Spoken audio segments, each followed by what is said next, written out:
Big boss Kannada season 12 ಸದ್ಯ ರೋಚಕ ಘಟ್ಟದಲ್ಲಿದೆ. ನಿನ್ನೆ ಬಿಗ್ ಬಾಸ್ ಮನೆಯಿಂದ ವೈಲ್ಡ್ ಕಾರ್ಡ್ ಮೂಲಕ ಎಂಟ್ರಿ ಕೊಟ್ಟಿದ್ದಂತಹ ಸ್ಪರ್ಧಿ ರಿಷಾ ಗೌಡ ಅವರು ಹೊರಗಡೆ ಹೋಗಿದ್ದಾರೆ. ಸದ್ಯ ಬಿಗ್ ಬಾಸ್ ಮನೆಯಲ್ಲಿರುವಂತಹ ಸ್ಪರ್ಧಿಗಳ ನಡುವೆ ಗ್ರ್ಯಾಂಡ್ ಫಿನಾಲೆಯಲ್ಲಿ ತಾವಿರಬೇಕು ಅನ್ನೋ ನಿಟ್ಟಿನಲ್ಲಿ ಹೋರಾಟ ಜೋರಾಗಿ ನಡೀತಾ ಇದೆ. ತಮ್ಮ ಶಕ್ತಿ ಮೀರಿ ಎಲ್ಲಾ ಟಾಸ್ಕ್ಗಳಲ್ಲೂ ಕೂಡ ತಮ್ಮ ಪ್ರದರ್ಶನವನ್ನ ತೋರೋದಕ್ಕೆ ಎಲ್ಲಾ ಸ್ಪರ್ಧಿಗಳು ಎಫರ್ಟ್ ಅನ್ನ ಹಾಕ್ತಿದ್ದಾರೆ. ಇನ್ನು ಕಳೆದ ವಾರದ ಕಿಚ್ಚನ ಚಪ್ಪಾಳಿಯನ್ನ ರಕ್ಷಿತಾ ಶೆಟ್ಟಿ ಅವರು ತಮ್ಮದಾಗಿಸಿಕೊಂಡಿರೋದು ಅವರ ವೀಕ್ಷಕರಿಗೆ ತುಂಬಾನೇ ಖುಷಿ ಕೊಟ್ಟಿದೆ. ಈ ಹಿಂದೆಯೇ ರಕ್ಷಿತಾ ಶೆಟ್ಟಿ ಅವರಿಗೆ ಕಿಚ್ಚನ ಚಪ್ಪಾಳೆ ಬರಬೇಕಾಗಿತ್ತು, ಆದ್ರೆ ಅವರಿಗೆ ಬಂದಿರಲಿಲ್ಲ. ಕೊನೆಗೂ ಬಂತು ಅನ್ನೋದು ರಕ್ಷಿತಾ ಶೆಟ್ಟಿ ಅವರ ಅಭಿಮಾನಿಗಳ ಸಂಭ್ರಮವನ್ನ ಇಮ್ಮಡಿಗೊಳಿಸಿದೆ. ಬಿಗ್ ಬಾಸ್ ಮನೆಯಲ್ಲಿ ತಮ್ಮ ವ್ಯಕ್ತಿತ್ವದ ಮೂಲಕವೇ ಸದ್ದು ಮಾಡ್ತಾ ಇದ್ದಂಥ ರಕ್ಷಿತಾ ಶೆಟ್ಟಿ ಎಲ್ಲರಿಗೂ ಕೂಡ ನೆಚ್ಚಿನ ಸ್ಪರ್ಧೆಯಾಗಿದ್ದಾರೆ. ಅವರ ಮುಗ್ಧತೆ, ವ್ಯಕ್ತಿತ್ವವೇ ಜನರಿಗೆ ಇಷ್ಟ ಆಗ್ತಾ ಇದೆ. ಹಾಗಾಗಿ ಪ್ರತಿ ಬಾರಿಯೂ ಕೂಡ ಜನ ಓಟ್ ಹಾಕಿ ಅವರನ್ನ ಸೇವ್ ಮಾಡ್ತಲೇ ಇದ್ದಾರೆ. ಅದರಲ್ಲೂ ಕೂಡ ಅವರಿಗೆ ಕಿಚ್ಚನ ಚಪ್ಪಾಳೆ ಸಿಕ್ಕಿರೋದು ಅವರ ಅಭಿಮಾನಿಗಳಿಗೆ ಅವರು ಗ್ರ್ಯಾಂಡ್ ಫಿನಾಲೆಯನ್ನೇ ಗೆದ್ದಷ್ಟೇ ಖುಷಿಯಾಗಿದೆ. ಅದರಲ್ಲೂ ಕೂಡ ಕಿಚ್ಚ ಸುದೀಪ್ ಅವರು ಅವರ ಮಾನವೀಯ ಗುಣವನ್ನ ಮೆಚ್ಚಿ ಕಿಚ್ಚನ ಚಪ್ಪಾಳೆಯನ್ನ ಕೊಟ್ಟಿದ್ದಾರೆ. ಇದು ಎಲ್ರಿಗೂ ಕೂಡ ಇಷ್ಟ ಆಗಿದೆ. ಬಿಗ್ ಬಾಸ್ ಮನೆಯಲ್ಲಿ ಮಾನವೀಯ ಗುಣಗಳನ್ನ ಇರಿಸಿಕೊಂಡು ಅವರು ಆಟವನ್ನ ಆಡ್ತಾ ಇದ್ದಾರೆ. ಕೇವಲ ತಾನು ವಿನ್ ಆಗಬೇಕು ಅಥವಾ ಎಲ್ಲವೂ ಕೂಡ ತನಗೆ ಸಿಗಬೇಕು ಅನ್ನೋ ಯಾವುದೇ ರೀತಿಯಾದಂತಹ ಮನೋಭಾವವನ್ನ, ಸ್ವಾರ್ಥವನ್ನ ಬೆಳೆಸಿಕೊಳ್ಳದೆ ಎಲ್ಲರಿಗೂ ಚೆನ್ನಾಗಾಗಬೇಕು, ಎಲ್ಲರಿಗೂ ಒಳ್ಳೇದಾಗಬೇಕು ಅಂತ ಅವರು ಆಟವನ್ನ ಆಡ್ತಾ ಇದ್ದಾರೆ. ಫಿನಾಲೆಯಲ್ಲಿ ನಾನೇ ಇರಬೇಕು ಅಂತ ಏನೂ ಇಲ್ಲ, ಚೆನ್ನಾಗಿ ಆಟ ಆಡುವ ಯಾರೇ ಆದರೂ ಕೂಡ ಫಿನಾಲೆಯಲ್ಲಿ ಇದ್ರೆ ತುಂಬಾ ಸಂತೋಷ ಅಂತ ರಕ್ಷಿತಾ ಶೆಟ್ಟಿ ಈಗಾಗಲೇ ಹೇಳಿದ್ದಾರೆ. ಹಾಗಾಗಿ ಅವರ ಆ ವ್ಯಕ್ತಿತ್ವ ವೀಕ್ಷಕರಿಗೆ ಇಷ್ಟ ಆಗ್ತಾ ಇದೆ. ಇನ್ನು ಕಿಚ್ಚನ ಚಪ್ಪಾಳೆ ಸಿಗ್ತಾ ಇದ್ದಂತೆ ಅವರ ಮುಖದಲ್ಲಿ ಹೊಸ ನಗು ಕಾಣಿಸ್ಕೊಂಡಿದೆ. ಇಷ್ಟು ದಿನ ಕೊಂಚ ಡಲ್ ಆಗಿರ್ತಾ ಇದ್ದಂಥ ರಕ್ಷಿತಾ ಕಿಚ್ಚನ ಚಪ್ಪಾಳೆಯನ್ನ ಪಡೆದ ಬಳಿಕ ಸೂಪರ್ ಸಂಡೇ ವಿತ್ ಸುದೀಪ ಎಪಿಸೋಡ್ನಲ್ಲಿ ಖುಷಿಯಾಗಿ ಭಾಗಿಯಾಗಿದ್ರು.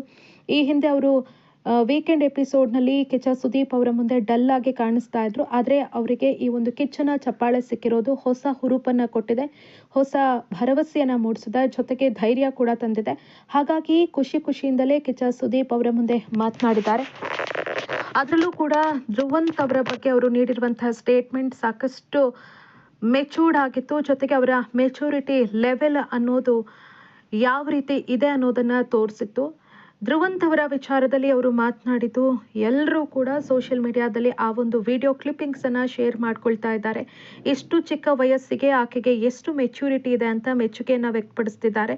ನಾನು ಯಾಕೆ ಧ್ರುವಂತ್ ಅವರನ್ನ ನಂಬೋದಿಲ್ಲ ಅನ್ನೋ ವಿಚಾರಕ್ಕೆ ಸಂಬಂಧಪಟ್ಟಂತೆ ಆಕೆ ಕೊಟ್ಟಂತಹ ಸ್ಟೇಟ್ಮೆಂಟ್ ಅತ್ಯದ್ಭುತವಾಗಿತ್ತು. ಕಿಚ್ಚ ಸುದೀಪ್ ಅವರೇ ಅಚ್ಚರಿಯಿಂದ ಆಕೆಯ ಮಾತುಗಳನ್ನ ಕೇಳಿಸ್ಕೊಳ್ತಾ ಇದ್ರು. ಯಾರಾದರೂ ವ್ಯಕ್ತಿಯ ಬಗ್ಗೆ ನಮಗಿರುವಂತಹ ಫಸ್ಟ್ ಇಂಪ್ರೆಷನ್ನೇ ಅದು ಲಾಸ್ಟ್ ಇಂಪ್ರೆಷನ್ ಆಗುತ್ತೆ. ನಾವು ಫಸ್ಟ್ ನಂಬಿಕೆ ಇಟ್ಟು ಮಾತನಾಡಿರ್ತೀವಿ ಒಬ್ಬರ ಮೇಲೆ, ಆ ನಂಬಿಕೆಗೆ ಹರ್ಟ್ ಆದರೆ ಮತ್ತೆ ನಾವು ಅವ್ರ ಜೊತೆ ಇರೋದಕ್ಕೆ ಸಾಧ್ಯ ಇಲ್ಲ ಅನ್ನೋ ರೀತಿಯಲ್ಲಿ ರಕ್ಷಿತಾ ಮಾತನಾಡಿದ್ದಾರೆ. ಯಾವುದೇ ಒಂದು ರಿಲೇಷನ್ಶಿಪ್ ಸ್ಟಾರ್ಟ್ ಆಗೋದು ನಂಬಿಕೆ ಮೇಲೆ. ಆ ಒಂದು ರಿಲೇಷನ್ಶಿಪ್ಪಲ್ಲಿ ಅಪ್ ಆ್ಯಂಡ್ ಡೌನ್ಸ್ ಇರುತ್ತೆ. ಬ್ಯಾಡ್ ಟೈಮ್ ಬಂದಾಗ ಒಬ್ಬ ವ್ಯಕ್ತಿ ಹೇಗೆ ಅನ್ನೋದು ನಮಗೆ ಗೊತ್ತಾಗತ್ತೆ. ಆ ಟೈಮ್ನಲ್ಲಿ ಆತ ತನ್ನ ಜೊತೆಗಿದ್ದಂಥ ವ್ಯಕ್ತಿಯನ್ನ ಕೆಳಗೆ ಹಾಕಿ ತುಳಿದ್ರೆ ಅದು ಆತನ ವ್ಯಕ್ತಿತ್ವ ಏನು ಅನ್ನೋದು ಗೊತ್ತಾಗತ್ತೆ. ಒಂದು ವೇಳೆ ಬ್ಯಾಡ್ ಟೈಮ್ನಲ್ಲೂ ಕೂಡ ಆ ವ್ಯಕ್ತಿಯನ್ನ ಜೊತೆಗಿದ್ದಂಥ ವ್ಯಕ್ತಿ ಎತ್ತಿ ಹಿಡಿದ್ರೆ ಅಥವಾ ಆತನಿಗೆ ಬೆಂಬಲ ಕೊಟ್ಟರೆ ಆತ ನಿಜವಾದ ವ್ಯಕ್ತಿತ್ವ ಹೊಂದಿದವನು, ಒಳ್ಳೆಯ ವ್ಯಕ್ತಿತ್ವ ಹೊಂದಿದವನು ಅನ್ನೋದು ಗೊತ್ತಾಗತ್ತೆ. ನಾನು ಹೇಗಾದರೂ ತಪ್ಪು ಮಾಡಲಿ, ಆದರೆ ನೀವು ಸರಿ ಅನ್ನುವವರು ನೀವಾದರೂ ಸರಿ ಇರಬೇಕಲ್ವಾ. ನಾನು ತಪ್ಪು ಮಾಡಿದಾಗ ನೀವು ಕೂಡ ತಪ್ಪು ಮಾಡಿದ್ರೆ ನಿಮ್ಮ ವ್ಯಕ್ತಿತ್ವ ಎಂಥದ್ದು ಅನ್ನೋದು ಗೊತ್ತಾಗತ್ತೆ, ಆ ವ್ಯಕ್ತಿತ್ವ ಎಷ್ಟರ ಮಟ್ಟಿಗೆ ಸರಿ ಅನ್ನೋದು ಗೊತ್ತಾಗತ್ತೆ ಅನ್ನೋ ಅದ್ಭುತ ಮಾತುಗಳನ್ನು ರಕ್ಷಿತಾ ಹೇಳಿದ್ದಾರೆ. ರಕ್ಷಿತಾ ಅವರ ಈ ಹೇಳಿಕೆ ಸೋಷಿಯಲ್ ಮೀಡಿಯಾದಲ್ಲಿ ಸಿಕ್ಕಾಪಟ್ಟೆ ವೈರಲ್ ಆಗ್ತಾ ಇದೆ.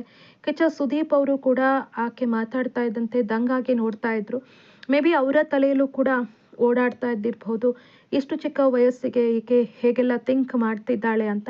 ಸಾಕಷ್ಟು ಜನ ಆಕೆಯ ಈ ಒಂದು ವಿಡಿಯೋ ಕ್ಲಿಪ್ಪಿಂಗ್ಸ್ ಅನ್ನ ಸೋಷಿಯಲ್ ಮೀಡಿಯಾದಲ್ಲಿ ಶೇರ್ ಮಾಡಿದ್ದಾರೆ. ಆಕೆಯ ಮೆಚೂರಿಟಿ ಹೇಗಿದೆ ಅನ್ನೋದಕ್ಕೆ ಇದು ಸಾಕ್ಷಿ ಅಂತ ಮೆಚ್ಚುಗೆಯನ್ನು ವ್ಯಕ್ತಪಡಿಸಿದ್ದಾರೆ.